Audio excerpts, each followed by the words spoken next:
Sabbath 50, Torah portion, Wayyelek, which means so Moses went in Hebrew. From the priestly order, Division 12, Yakim, 1 Chronicles chapter 24, verse 12. From the Torah, we have Deuteronomy chapter 31, 1 through 30. So Moses went and spoke these words to all Israel.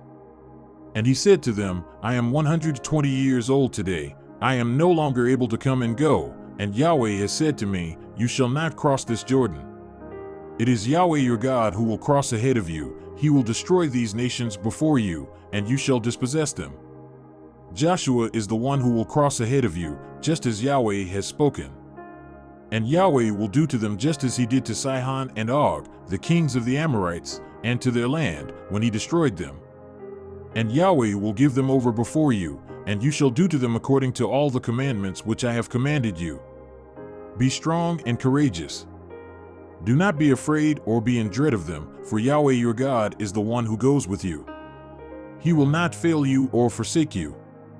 Then Moses called to Joshua and said to him in the sight of all Israel, Be strong and courageous, for you shall go with this people into the land which Yahweh has sworn to their fathers to give them, and you shall give it to them as an inheritance. And Yahweh is the one who goes ahead of you. He will be with you. He will not fail you or forsake you. Do not fear or be dismayed. So Moses wrote this law and gave it to the priests, the sons of Levi, who carried the ark of the covenant of Yahweh, and to all the elders of Israel. Then Moses commanded them, saying, At the end of every 7 years, at the time of the year of the remission of debts, at the feast of booths, when all Israel comes to appear before Yahweh your God at the place which he will choose, you shall read this law in front of all Israel in their hearing. Assemble the people, the men and the women and little ones and the sojourner who is within your gates, so that they may hear, and so that they may learn and fear Yahweh your God, and be careful to do all the words of this law. And their children, who have not known, will hear and learn to fear Yahweh your God, all the days you live on the land which you are about to cross the Jordan to possess. Then Yahweh said to Moses, Behold, the time for you to die is near. Call Joshua and present yourselves at the tent of meeting, that I may commission him. So Moses and Joshua went and presented themselves at the tent of meeting. And Yahweh appeared in the tent in a pillar of cloud, and the pillar of cloud stood at the doorway of the tent. And Yahweh said to Moses, Behold, you are about to lie down with your fathers, and this people will arise and play the harlot with the foreign gods of the land, into the midst of which they are going, and they will forsake me and break my covenant which I have cut with them. Then my anger will be kindled against them in that day, and I will forsake them and hide my face from them, and they will be consumed, and many evils and troubles will find them, so that they will say in that day, Is it not because our God is not among us that these evils have found us? But I will surely hide my face in that day because of all the evil which they will do, for they will turn to other gods. So now, write this song for yourselves and teach it to the sons of Israel, put it in their mouths, so that this song may be a witness for me against the sons of Israel. For when I bring them into the land flowing with milk and honey, which I swore to their fathers, and they have eaten and are satisfied and become fat, then they will turn to other gods and serve them and spurn me and break my covenant. Then it will be, when many evils and troubles have found them, that this song will answer them as a witness, for it shall not be forgotten from the mouths of their seed, for I know their intent which they are developing today, before I have brought them into the land which I swore. So Moses wrote this song the same day and taught it to the sons of Israel. Then he commissioned Joshua the son of Nun and said, Be strong and courageous, for you shall bring the sons of Israel into the land which I swore to them, and I will be with you. And it happened, when Moses finished writing the words of this law in a book until they were complete, that Moses commanded the Levites who carried the ark of the covenant of Yahweh, saying, Take this book of the law and place it beside the ark of the covenant of Yahweh your God, that it may be there as a witness against you. For I know your rebellion and your stiff neck. Behold, while I am still alive with you today, you have been rebellious against Yahweh. How much more, then, after my death? Assemble to me all the elders of your tribes and your officers, that I may speak these words in their hearing and call the heavens and the earth to witness against them.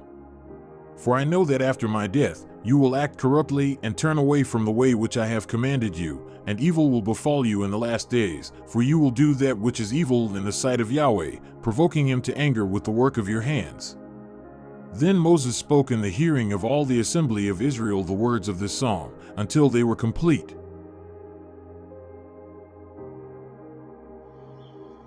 From the prophets, we have Prophet Hosea, chapter 14, 1 through 9, Prophet Micah, chapter 7, verses 18 through 20, and Prophet Joel, chapter 2, verses 15 through 27.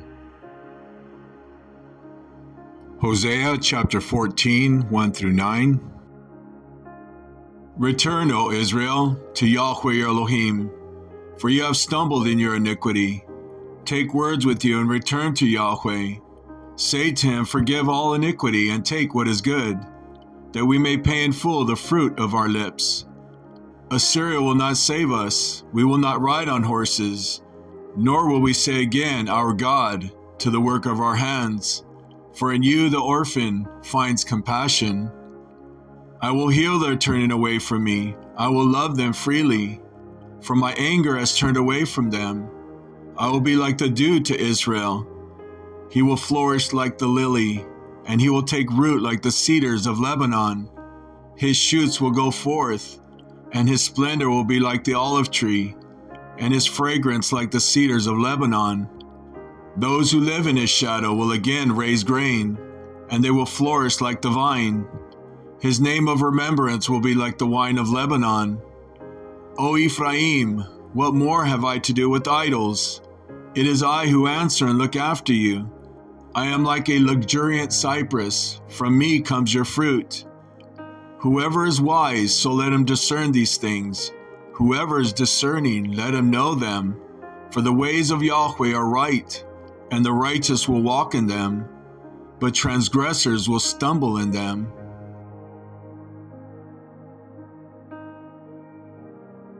Prophet Micah, chapter 7, 18 through 20. Who is a God like you, who forgives iniquity, and passes over the transgression of the remnant of his inheritance? He does not hold fast to his anger forever, because he delights in loving kindness. He will again have compassion on us. He will subdue our iniquities, and you will cast all their sins into the depths of the sea. You will give truth to Jacob and loving kindness to Abraham, which you swore to our fathers from the days of old. Prophet Joel, chapter 2, verses 15 through 27. Blow a shofar in Zion, set apart a fast as holy, call for a solemn assembly. Gather the people, set apart the congregation as holy. Assemble the elders, gather the infants and the nursing babies. Let the bridegroom come out of his room, and the bride out of her bridal chamber. Let the priests, the ministers of Yahweh, weep between the porch and the altar. And let them say, pity your people, O Yahweh, and do not make your inheritance a reproach, a byword among the nations. Why should they among the peoples say, where is their Elohim? Then Yahweh will be zealous for his land and will spare his people. Then Yahweh will answer and say to his people, behold, I am going to send you grain, new wine, and oil, and you will be satisfied and full with them. And I will never again make you a reproach among the nations. But I will remove the northern military force far from you, and I will drive it into a parched and desolate land, and its vanguard into the eastern sea, and its rear guard into the western sea, and its stench will rise up, and its foul smell will rise up, for it has done great things. Do not fear, O land, rejoice and be glad, for Yahweh has done great things. Do not fear, beast of the field, for the pastures of the wilderness have turned green, for the tree has borne its fruit. The fig tree and the vine have yielded their full force. So rejoice, O sons of Zion, and be glad in Yahweh your Elohim, for he has given you the early rain in righteousness, and he has poured down for you the rain, the early and the late rains as before. The threshing floors will be full of grain, and the vats will overflow with the new wine and oil. Then I will pay back to you in full for the years that the swarming locust has consumed, the creeping locust, the stripping locust, and the gnawing locust, my great military force which I sent among you. And you will have plenty to consume and be satisfied, and praise the name of Yahweh your Elohim, who has dealt wondrously with you. Then my people will never be put to shame.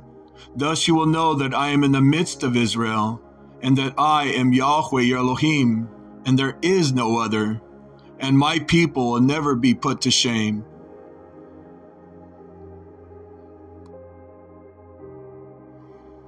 From the parables of Yeshua, we have the parable of the tares among wheat. From the Gospel of Matthew, chapter 13, verses 24 through 30, 36 through 43. The parable of tares among wheat. He presented another parable to them, saying, The kingdom of heaven may be compared to a man who sowed good seed in his field. But while his men were sleeping, his enemy came and sowed tares among the wheat and went away. But when the wheat sprouted and bore grain, then the tares became evident also. The servants of the landowner came and said to him, Sir, did you not sow good seed in your field? How then does it have tares? And he said to them, An enemy has done this. The servants said to him, Do you want us then to go and gather them up? But he said, No, for while you are gathering up the tares, you may uproot the wheat with them. Allow both to grow together until the harvest. And in the time of the harvest, I will say to the reapers, First gather up the tares and bind them in bundles to burn them up, but gather the wheat into my barn. Then he left the crowds and went into the house, and his disciples came to him and said, Explain to us the parable of the tares of the field.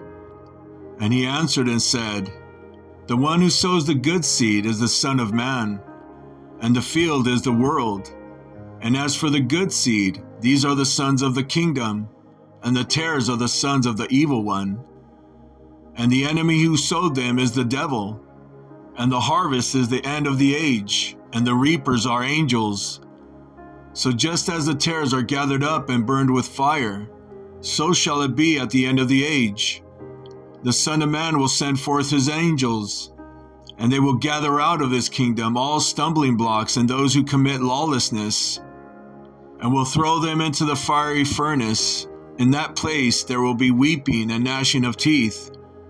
Then the righteous will shine forth as the sun in the kingdom of their Father. He who has ears, let him hear.